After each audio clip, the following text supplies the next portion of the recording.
ভিডিওতে আমরা একটি শব্দ দিয়ে বাংলা শব্দের উচ্চারণের 5টি নিয়ম শিখব। খেয়াল করে দেখেন, শব্দটা হচ্ছে অধ্যক্ষ। এই শব্দটা কিন্তু বিগত বছরের বিভিন্ন পরীক্ষার প্রশ্নে আপনারা পাবেন। অধ্যক্ষ শব্দটির শুদ্ধ উচ্চারণ কোনটি? খেয়াল করে দেখেন কিভাবে এই শব্দটার মধ্যে উচ্চারণের 5টা নিয়ম রয়েছে। দেখেন, অধ্যক্ষ শব্দের উচ্চারণে আমি প্রথমে যেটা করেছি, প্রথমে একটা ও এনেছি। কি কারণে? এখানে একটা নিয়ম আছে। দেখেন, এই অটা যেখানে আছে এর পরের বর্ণের সাথে একটা জ ফলা আছে না? এখানে নিয়মটা হচ্ছে, মনে রাখবেন, কোন বর্ণের সঙ্গে যদি জ ফলা থাকে তাহলে তার আগের যেই অ সেটা ও রূপে উচ্চারিত হয়। খেয়াল করে দেখেন, একটা শব্দ লিখলাম এইটা, এটা কি নব্য? না। খেয়াল করে দেখেন, যেহেতু এখানে একটা জ ফলা আছে, তার মানে এর আগের যে বর্ণ ন, এর সাথে একটা ওকার উচ্চারণ হবে, তাহলে এটা কিন্তু নব্য না, এটা নব্য উচ্চারণ করতে হবে, নব্য। ঠিক আছে? একইভাবে আমি যদি বলি এই শব্দটা সদ্য, সদ্য তোলা ছবি না, সদ্য তোলা ছবি। কারণ দেখেন, যেহেতু জ ফলা আছে, তার মানে এর আগের যে বর্ণ স, এর সাথে একটা ওকার উচ্চারণ হবে। ঠিক আছে? সদ্য, এরকম হবে, সদ্য তোলা ছবি। ঠিক আছে? তাহলে প্রথম নিয়মটা হচ্ছে, কোন বর্ণের সাথে জ ফলা থাকলে তার আগের বর্ণের অটা ও হয়ে যায়। ওকে, সেই কারণে এখানে আমাদের ও হয়েছে। এবার দেখেন, ধয়ে জ ফলা যখন লিখেছি তখন কি ধটা দুইবার উচ্চারণ হচ্ছে না? দুইবার উচ্চারণ হচ্ছে, মানে দ্বিত্ব উচ্চারণ হচ্ছে। সব ক্ষেত্রে দেখেন তাই হয়। এখানে যেমন দয়ের সাথে জ ফলা আছে, তাই দুইবার উচ্চারণ হচ্ছে সদ্য। এখানে বয়ের সাথে জ ফলা আছে, তাই দুইবার উচ্চারণ হচ্ছে নব্য। ঠিক তেমনি ধয়ের সাথে জ ফলা আছে, তাই ধটা দুইবার উচ্চারণ হবে। এখন কথা হচ্ছে, দেখেন, এই দ্বিত্ব উচ্চারণের ক্ষেত্রে একটা ব্যাপার আছে, সবসময় মনে রাখতে হবে। বর্গের, বর্গ মানে বোঝেন তো, ক বর্গ, চ বর্গ, ট বর্গ, এগুলো বর্গের দ্বিতীয় এবং চতুর্থ বর্ণের দ্বিত্ব করার সময় তার আগের বর্ণটা নিয়ে আসতে হয়। মনে করেন, এই যে সদ্য বা নব্য, আচ্ছা, নব্য শব্দটার উচ্চারণ কিরকম হবে? নব্য, এরকম। এই যে বটা দুইবার উচ্চারণ হলো, কিন্তু যদি বর্ণটা বর্গের দ্বিতীয় অথবা চতুর্থ বর্ণ হয়, যেমন দেখেন ধ, ত, থ, দ, ধ, কত নম্বর? 4 নম্বর বর্ণ। এরকম দ্বিতীয় বা চতুর্থ বর্ণের দ্বিত্ব করার সময় আমাদের ওই ধটা দুইবার লিখলে হবে না, করতে হবে কি, এর আগের বর্ণটা নিয়ে আসতে হবে। তাহলে খেয়াল করে দেখেন, ধয়ের আগের বর্ণ কোনটা? দ, ত, থ, দ। সেই কারণে এই ধটা বাদ দিয়ে এখানে দ নিয়ে আসতে হবে। সেই কারণে দেখেন, এখানে সামনে আছে দ, পরে আছে ধ। এরকম আরো উদাহরণ দেওয়া যায়। যেমন মনে করেন, আমি যদি একটা শব্দ লিখি যে শীঘ্র, শীঘ্র, খেয়াল করে দেখেন, এই যে এখানে ঘয়ের একটা দ্বিত্ব হবে। তো এখানে ঘয়ের দ্বিত্ব করার সময় ক, খ, গ, ঘ, এটা 4 নম্বর বর্ণ। সেই কারণে এটার ক্ষেত্রে আমাদের ঘ দুইটা আনলে হবে না, প্রথম ঘয়ের জায়গায় ঘয়ের আগের বর্ণটা নিয়ে আসতে হবে, অর্থাৎ গ নিয়ে আসতে হবে। তাহলে এটার উচ্চারণ হবে শীঘ্র, এইরকম। ঠিক আছে?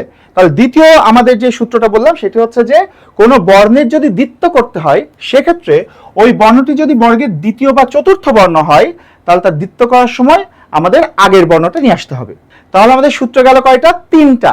কি কি সূত্র গেল আরেকবার মনে করে দিই। জ ফলাযুক্ত বর্ণ থাকলে তার আগের অটা ও রূপে উচ্চারণ হবে। যদি কোনো বর্ণের সঙ্গে জ ফলা থাকে তাহলে সেটা দুইবার উচ্চারণ হবে, দ্বিত্ব হবে। আর বর্গের দ্বিতীয় এবং চতুর্থ বর্ণের উচ্চারণ করার সময়, দ্বিত্ব করার সময় আমাদের তার আগের বর্ণটা নিয়ে আসতে হবে। ওকে, এবার খেয়াল করে দেখেন, কয় মূর্ধন্য স। কয় মূর্ধন্য স এর ক্ষেত্রে সূত্রটা হচ্ছে, কয় মূর্ধন্য স এটা যদি শব্দের শুরুতে বসে, শব্দের শুরুতে, তাহলে এটা শুধু খ রূপে উচ্চারণ হয়। কিন্তু যদি অন্য স্থানে বসে, শুরুতে না বসে যদি অন্য কোন স্থানে বসে, তাহলে সেটা ক প্লাস খ রূপে উচ্চারিত হয়, এরকম ক প্লাস খ। সেই কারণে দেখেন, যেহেতু এখানে কয় মূর্ধন্য স শব্দের শেষে যুক্ত হয়েছে, তাই ক প্লাস খ রূপে উচ্চারিত হয়েছে। ঠিক আছে? এটা গেল একটা। আরেকটা সূত্র এখানে আছে, খেয়াল করে দেখেন, সেটা হচ্ছে এই যে অধ্যক্ষ, এখানে তো কোনো ওকার ছিল না, কিন্তু এই জায়গাটা দেখেন একটা ওকার এসেছে। কি কারণে এসেছে?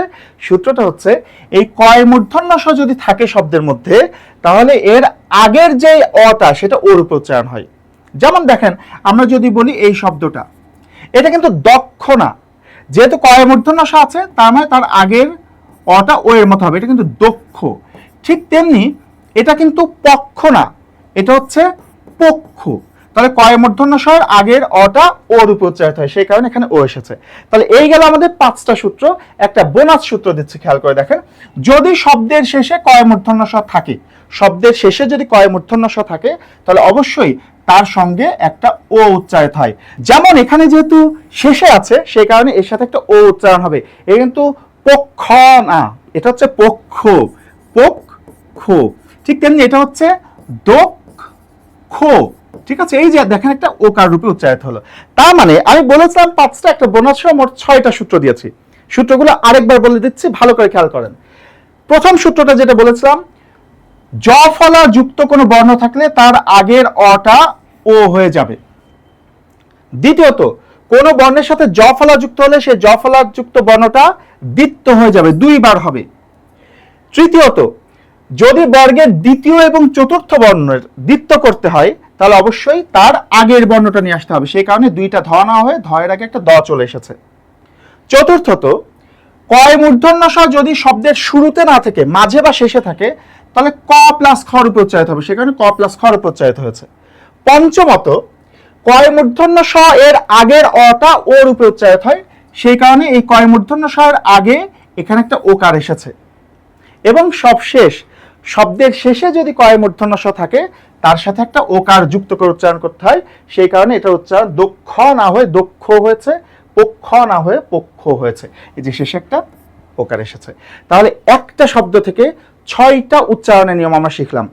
এইরকম ভাবে আমাদের উচ্চারণ থেকে যখন পরীক্ষায় প্রশ্ন আসে তখন কিন্তু আমাদের খুব খেয়াল করে উত্তর করতে হবে যে একটা শব্দের মধ্যে কিন্তু অনেকগুলো উচ্চারণের নিয়ম থাকতে পারে, সেগুলো বুঝে শুনে আমাদের উত্তরগুলো করতে হবে।